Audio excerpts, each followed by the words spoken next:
Buenos días, Buenos días. Ángel Agudo Medina, el agua tan necesaria también para todos, seres vivos, como los que tenemos aquí, nuestras hoy, plantas. Julia, que traemos, el tema es otoño, clima perfecto para plantar muchas especies, que mejor hoy el día que nos hemos levantado con un día otoñal. Con lo cual, a partir de ahora, vamos a decir que el otoño es muy buena época para trasplantar o plantar todas aquellas especies que son resistentes al frío y que son aptas para ahora. ¿Por qué? Es decir, es una época de movimiento en la huerta, de ahí movimiento está, en el campo. movimiento en el jardín, de hacer Exacto. planificaciones. ¿Por qué, Julia? Porque hay muchas plantas o muchas especies, muchas variedades que soportan mejor las manipulaciones, como trasplante, plantar, etcétera. Es decir, en esta época del año en el cual nos encontramos que el suelo todavía está caliente y tenemos humedad, nos favorece mucho al sistema radicular. También hay que recordar que es muy importante a la hora de hacer plantaciones.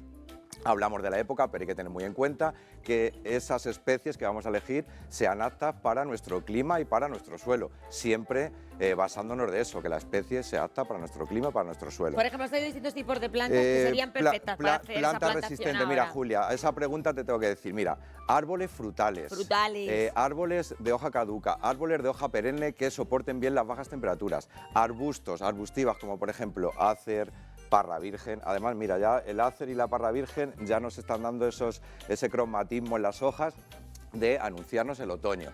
Es muy buena época porque hacemos que nuestra planta se asiente, emita sus raicillas y cuando llegue la primavera nuestra planta esté más fuerte para brotar, engordar, yemas, etcétera, etcétera. Aparte, no hay que olvidarnos, Julia, que ¿cuándo tenemos más riesgo de plagas? ¿En primavera o en otoño? Pues yo creo que está claro.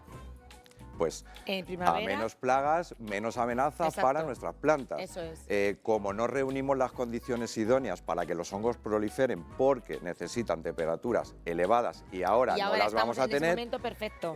Descartamos un poco también hongos. Sí que es importante, que siempre lo recordamos, muy importante a la hora de trasplantar, hacer ese drenaje para asegurarnos que tanto en invierno como luego en primavera, cuando nosotros le reguemos, no encharquemos ese sistema radicular.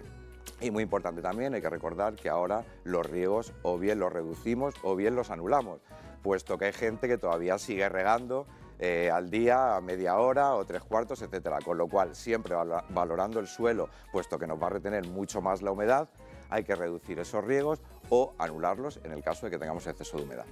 Bueno, pues el teléfono está abierto. Ya saben que sus preguntas siempre son nuestra prioridad. 925 28 77 91 si prefieren ustedes llamar, o bien también si ustedes prefieren mandarnos un WhatsApp 660 37 39 30. Ustedes ya eligen cómo quieren hacerlo. El otro día nos llamó una espectadora y nos preguntaba por una técnica que en ese momento pues no sabíamos contársela con exactitud, y como a nuestro Ángel le gusta consultarlo todo muy bien, pues la ha consultado y quiere responder a nuestras preguntas. Claro que sí, además vamos arrancando con nuestros telespectadores porque son ellos los que mandan. De Molinicos era. Claro, nos preguntó si era buen abono o si podía utilizar abono de clorofila. ¿Y qué es el abono de clorofila? La respuesta es que sí. Lo vamos a hacer aquí, si te parece, lo haremos la semana que viene. Pero de momento tenemos la respuesta para la respuesta es sí, se puede utilizar y es muy fácil de utilizar. Ya hemos hablado otras veces, acuérdate, de algas como abono, abonos verdes, pero vamos a hacer aquí en directo el abono con clorofila para que veamos qué fácil es y qué necesario es ese pigmento verde en las plantas, que se lo aportemos para que nuestras plantas estén más sanas y más vigorosas. Entonces nuestra Pepita tenía razón, ¿verdad? Nuestra espectadora claro, tenía la duda razón, y si se podía utilizar o no se podía utilizar. Sí se puede utilizar. Esa respuesta ya para ti, Pepita. Vamos a contaros los ingredientes para que los preparéis el próximo día, por si luego no tienen ustedes tiempo de ingredientes, Julia, muy fácil. Sencillo. Porque vamos a utilizar hojas que tengamos en nuestro jardín, a ser posible siempre, de hoja perenne, ¿vale? Las plantas que tienen la hoja perenne, o sea, tienen hojas verdes que estén durante todo el año. Eso para que haya necesitamos hojas verdes de hoja perenne. Hojas verdes de una planta perenne. De las que se hayan caído. Claro, para que esas hojas que están verdes todo el año tienen más clorofila, ese tiene pigmento. Más cantidad de clorofila que la de caduca, claro. ¿no? Es súper fácil de hacer, Julia. Además, como siempre decimos, queremos que nos cuenten los telespectadores cómo les ha ido cuando hacemos algún truquillo o algo. Porque de momento vayan preparando una bolsa con las hojas de hoja perenne para hacer nuestro abono de clorofila. Y una vez que ya lo utilicen, pues ya nos contarán los resultados. Preguntas que tenemos. Yo te pregunto, por ejemplo, ¿yo podría poner en mi jardín ahora distintos tipos de plantas otoñales o tiene que ser una más concreta? Nada, aparte de especies como frutales, arbolado de sombra, muy interesante. Te preguntar si hay algún orden. Arbustos, los frutales, nada, con los arbustos, etcétera. Acuérdate que hay muchísimas plantas que también podemos utilizar como plantas de temporada, pensamiento viola, ciclamen, cayuna, brezos, etcétera, para darle color. Y huerta, también hay que recordar que toda la familia de las brasicas, coles, coliflores, brócolis, romanescu, escarolas, etcétera, también es muy buena época para plantar el otoño, con lo cual el otoño siempre nuestro lema es que nuestro jardín o nuestro huerto no pare, con lo cual siempre primavera-verano es la época de mayor actividad, lógicamente, pero luego tenemos el otoño, que es una época muy favorable para muchas especies, como por ejemplo las que decimos hoy, o incluso estás pensando en replantear un seto en tu jardín. Pues muy buena época para hacerlo, siempre y cuando esa especie sea resistente al frío. Vamos a hacer que cuando llegue la primavera y haya un calor extremo, nuestra planta corre más riesgo de deshidratación, plagas, etcétera. Con lo cual, plantas que no son sensibles al frío o especies que son aptas, el otoño es muy buena época. Rocío nos manda un WhatsApp y nos pregunta, Rocío dice, tengo este ficus y me gustaría saber cómo lo puedo podar. ¿Cómo poda el ficus, Vale, Rocío? los ficus siempre, Julia. Además, si se nos quedan despoblados en algún momento porque nos tiran hoja, siempre hay que hacer ese despunte que decimos, ese pinzado en todas las ramas, en las puntitas, para hacer que ese ficus brote por las partes de dentro, detener el crecimiento por esas partes de fuera y hacer que brote por las partes de dentro para que haga ese porte más compacto. A la vez que podamos, es interesante hacer ese plan de abonados que siempre decimos para que nuestra planta tenga los nutrientes necesarios para brotar. Nuestra amiga Tere de Toledo ya está preocupada por su flor de Pascua y ella quiere saber cómo puede conseguir que se le ponga roja. Te hace la pregunta con tiempo. Muy buena pregunta, Julia, porque lo tenía en mente, además decirlo, es el momento, si queremos empezar 9 de octubre. A ver o a valorar que nuestra poinsettia empiece a tornarse de coloraciones rojizas. Es importante someterla a unas 10 horitas, 12 horitas, más o menos, a oscuras completamente. Todo el mundo a guardar sus flores de Pascua en algún lugar siempre oscuro. Hay que recordar que la poinsettia empieza a hacernos esa coloración rojiza cuando el día es más corto que la noche. Bueno, van a cambiar la hora ya. Van a cambiar la hora, pero hay que recordar que responde al fotoperiodo. Con lo ¿Y cual, qué hacemos? ¿La guardamos en una habitación? La tapamos, Julia, con una bolsita. Hacemos ahí un invento, pero que la tengamos esas horas de aquí hasta la Navidad para que nuestra poinsettia... Sí, pues nada. Todos los años me pasa.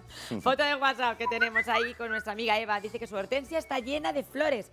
¿Cuándo puede podarla? ¿Es normal que las hojas estén tan bien rosas? ¡Ay, qué bonita la tiene! Sí, está muy bonita. Además, podarla cuando acabemos esa floración es cuando debemos despuntarla. Hay que recordar que debemos hacer una poda de un pinzado eliminando esas flores, no bajándonos mucho, puesto que si nos bajamos mucho sacrificamos esos tallos leñosos que van a ser los que van a llevar flor al año siguiente. También es buena época ideal, Julia, para hacer trasplante de nuestra hortensia, recordando que la hortensia soporta muy bien las bajas temperaturas. Paqui nos llama desde Albacete. Ella tiene una pregunta.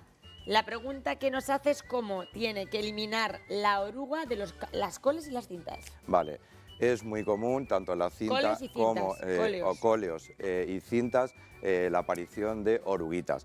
Funciona muy bien, Julia, mezclando la tierra de diatomeas con jabón potásico. Si mezclamos la tierra de diatomea con el jabón potásico, con el jabón envolvemos, hacemos una película y hay que recordar que la tierra de diatomea son como pequeños cristalitos, con lo cual se clavan y mueren por deshidratación. Muy interesante mezclar tierra de diatomea con jabón potásico. 20 mililitros, entre 10 y 20 mililitros de jabón potásico y una cucharadita de tierra de diatomea por litro de agua. Otra pregunta que tenemos.